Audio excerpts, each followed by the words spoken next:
Baik teman-teman, kali ini kita mau bicara tentang tujuan dan fungsi hukum ya teman-teman. Apa sih tujuan hukum? Dari Van Apeldoorn, tujuan hukum adalah mengatur pergaulan hidup manusia secara damai. Hukum menghendaki perdamaian. Perdamaian di antara manusia dipertahankan oleh hukum dengan melindungi kepentingan-kepentingan hukum manusia tertentu. Kehormatan, kemerdekaan, jiwa, harta, benda terhadap pihak yang merugikan.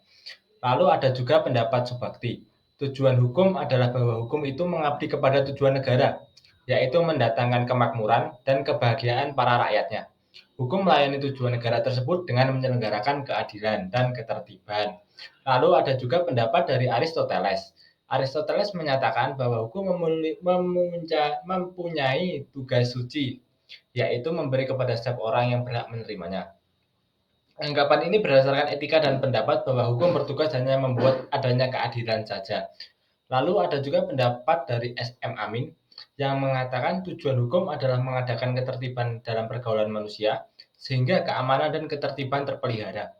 Lalu ada juga Sujonus yang menyatakan bahwa tujuan hukum adalah melindungi individu dalam hubungannya dengan masyarakat, sehingga dengan demikian dapat diharapkan terwujudnya keadaan aman, tertib, dan adil.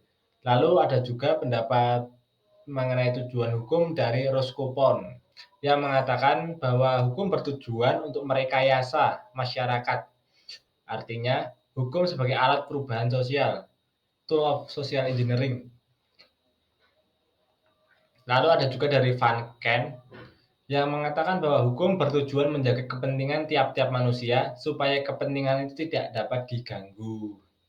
Jadi itu tadi beberapa tujuan hukum ya teman-teman. Lalu kali ini kita mau ke fungsi hukum. Apa saja tuh fungsi hukum itu? Yang pertama sebagai alat ketertiban dan keteraturan masyarakat.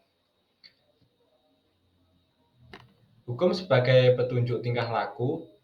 Untuk itu masyarakat harus menyadari adanya perintah dan larangan dalam hukum sehingga fungsi hukum sebagai alat ketertiban masyarakat dapat direalisasi. Lalu hukum sebagai sarana untuk mewujudkan keadilan sosial.